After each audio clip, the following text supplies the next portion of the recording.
Bismillahirrahmanirrahim. Assalamu alaikum. This lecture is recorded by Sarhad Education System for class 5 of the subject Computer Science. Dear students, this is your computer book for class 5. The topic which we are going to start today is generations of computer. Before jumping on generations of computer, we will read what is computer. So, computer is an electronic device. Computer ہمارے پاس ایک device ہے جو بجلی کی مدد سے چلتی ہے. Helps in doing our work.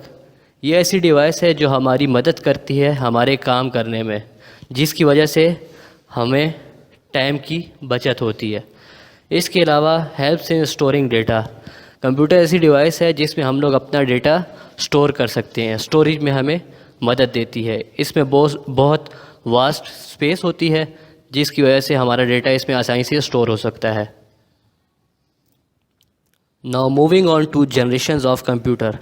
Generations of computer کا اب کیا مطلب ہے؟ Generation of computer سے ہماری مراد ہے ہسٹری آف کمپیوٹر.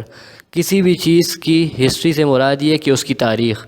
جس طرح مسلمانوں کی حکمرانی کی تاریخ ہم لوگ پڑھتے ہیں کہ مسلمانوں نے حکومت کی بر صغیر سب کانٹیننٹ پہ، اسی طرح ہم لوگ پڑھیں گے آج جنریشنز آف کمپیوٹر، مطلب کہ کمپیوٹر کی ہمارے پاس کیا تاریخ ہے. یہ آج کل جو ہم لوگ پی سیز استعمال کرتے ہیں ڈائریکٹلی اس فارم میں نہیں تھے. اس سے پہلے اس پہ بہت ساری پروسیسنگ ہوئی ہے. اس کے بعد جا کر یہ اتنی چھوٹی فارم میں آئی ہے کہ ہم لوگ ٹیبز اور لیپ ٹاپس وغیرہ جو ہم لوگ ہینڈ ہیلڈ کرتے ہیں وہ یوز کرتے ہیں. تو چلیے پڑھتے ہیں. اب شروع کریں گے ہم لوگ فرسٹ جنریشن آف کمپیوٹر سے. اب فرسٹ جنریشن آف کمپیوٹر ہمارے پاس آئی تھی، اس کا ٹائم پیریڈ تھا ہمارے پاس 1940 سے 1956 تک. یہ وہ ٹائم پیریڈ تھا جب ہم لوگوں نے انیشیلی کمپیوٹر ڈیوائس کے بارے میں ہم لوگوں نے دیکھا تھا. سائنٹسٹ نے اس پہ کام کیا تھا اور ایک ڈیوائس ڈیولپ کی تھی جو ہمارے لیے ڈیٹا اسٹور کرتی تھی اور ہم لوگ اس پہ کام کر سکتے تھے. اس کا سائز کیسا تھا؟ Very large size. یہ بہت بڑے تھے. ان کا سائز اتنا بڑا تھا کہ ایک پورے کمرے میں صرف ایک کمپیوٹر ڈیوائس ہم لوگ رکھ سکتے تھے. اس میں کون سی ٹیکنالوجی اس کا استعمال ہوا تھا؟ اس میں ویکیوم ٹیوبس کا استعمال ہوا تھا. لیکن یہ بہت بڑی ہونے کی وجہ سے اس کی پروسیسنگ بڑی سلو تھی. کوئی بھی چیز انیشیل ٹائمز میں جب ہوتی ہے تو اس پہ جب ایکسپیریمنٹ وغیرہ ہو رہے ہوتے ہیں تو ضروری نہیں ہے کہ وہ ایٹ دا فرسٹ گو وہ ہٹ ہو جائے. اسٹارٹ تھا تو سلو ڈیوائس تھی، اس کے بعد اس کے اوپر پروسیسنگ ہوتی رہی، آگے چلتے چلتے یہ ایک فاسٹ ہوتی گئی. کریکٹرائزڈ بائی، اس کو ہم لوگ کریکٹرائز کس طرح کرتے ہیں؟ اس میں میگنیٹک ٹیپس تھی. پروگرام کرنے میں یہ ڈیفیکلٹ تھے. کیوں؟ کیونکہ اس میں مشین لینگویج اور اسمبلی لینگویج کا استعمال ہوتا تھا. اب مشین لینگویج اور اسمبلی لینگویج ہمارے پاس کون سی ہے؟ مشین لینگویج میں ہمارے پاس کوڈز ہوتے ہیں 0 اور 1 کی فارم میں. یہ ہمارے پاس مشین لینگویج ہے. فار ایگزامپل اگر ہم لوگوں نے ایک ورڈ لکھنا ہے، فار ایگزامپل اگر آپ لے لیں وٹ، اگر آپ لکھنا چاہ رہے ہیں وٹ، تو آپ کو اس کے لیے فار ایگزامپل ایک کوڈ آپ لوگوں نے یہ یاد کرنا ہوگا کہ وٹ کے لیے 010101 ہے.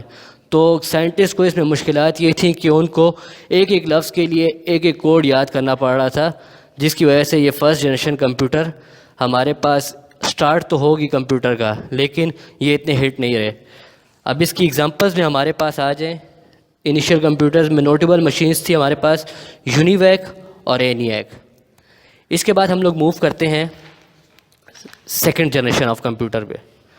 اب سیکنڈ جنریشن آف کمپیوٹر ہمارے پاس اس کا ٹائم پیریڈ کیا تھا؟ یہ 1956 سے لے کر 1963 تک تھی. ان کا size first generation of computer سے چھوٹا تھا اور اس میں ٹرانزسٹرز یوز ہو رہے تھے. ہم لوگوں نے پڑھا تھا جسے فرسٹ جنریشن کمپیوٹر میں ویکیوم ٹیوب سے، اس طرح سیکنڈ جنریشن کمپیوٹر میں ٹرانزسٹرز کا استعمال ہوا، جس کی وجہ سے اس کی پروسیسنگ کی سپیڈ فاسٹ ہو گئی. اب اس میں میگنیٹک ڈسک تھی اور یہ پروگرام کرنے میں آسان تھے. کیوں؟ کیونکہ اس میں ہائی لیول لینگویجز کا استعمال ہونے لگ گیا تھا. میں نے آپ کو بتایا تھا کہ فرسٹ جنریشن میں ہم لوگ مشین لینگویج 01 کی فارم استعمال کرتے تھے. تو جب ہم لوگ سیکنڈ جنریشن پہ ہم لوگوں نے جمپ کیا تو اس وقت تک ایڈوانسمنٹ ہو چکی تھی ٹیکنالوجی میں، تو ہم لوگ ہائی لیول لینگویجز کا استعمال کرنے لگ گئے. ہمیں کوڈز وغیرہ یاد کرنے نہیں پڑتے تھے، ہم لوگ ورڈز استعمال کرتے تھے. پھر ہمارے پاس آتا ہے تھرڈ جنریشن آف کمپیوٹر. اب تھرڈ جنریشن آف کمپیوٹر کا ہمارے پاس ٹائم پیریڈ کیا ہے؟ 1964 سے لے کر 1971 تک. اب جیسے جیسے ٹیکنالوجی ایڈوانس ہو رہی ہے، ہمارے پاس انیشیلی ایک پورے روم میں آتا تھا کمپیوٹر، پھر سیکنڈ جنریشن آئی، سائز چھوٹا ہوا، پھر third generation of computer I تو ان کا size second generation of computer سے بھی چھوٹا تھا. یہ آپ تصویر میں دیکھ سکتے ہیں کہ کتنا چھوٹا سائز ہے. اس کے بعد اس میں ہم لوگ جو یوز کرتے تھے انٹیگریٹڈ سرکٹس یوز کرتے تھے، آئی سیز یوز کرتے تھے. اس سے پہلے ہم لوگ ٹرانزسٹر یوز کرتے تھے. تو آئی سیز یوز کرنے کی وجہ سے تھرڈ جنریشن آف کمپیوٹر میں ہماری پروسیسنگ کی سپیڈ جو ہے اور بھی تیز ہونے لگ گئی. فرسٹ اور سیکنڈ جنریشن سے فاسٹر ہو گئے کمپیوٹر. اور ان کو ہم لوگ کریکٹرائز کس طرح کر سکتے ہیں؟ منی کمپیوٹرز سے یہ ایکسیسیبل بائی ملٹیپل یوزرز، کہ ملٹیپل یوزرز اس کو ایکسیس کر سکتے تھے.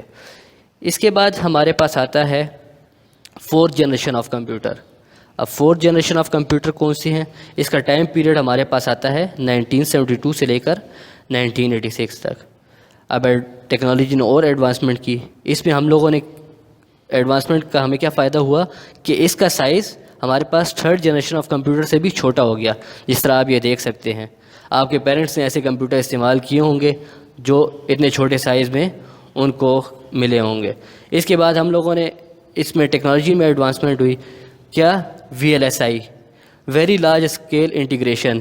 مطلب اس میں آئی سیز استعمال ہوئی اور بہت زیادہ تعداد میں آئی سیز استعمال ہوئی. پہلے جو ہم لوگوں نے انٹیگریٹڈ سرکٹس آئی سیز استعمال کی تھی وہ جگہ زیادہ لے رہی تھیں، لیکن اب ہم لوگوں نے چھوٹی چھوٹی آئی سیز کا استعمال کیا تو اس نے انہوں نے یوز کیا ہے ویری لارج اسکیل انٹیگریشن. مطلب آئی سیز کا بہت زیادہ استعمال ہوا. آئی سیز کا زیادہ استعمال ہوا تو اس کی وجہ سے اس کی پروسیسنگ پہ کیا اثر پڑا؟ اس کی اسپیڈ اور تیز ہو گئی، ویری ہائی اسپیڈ ہو گئے.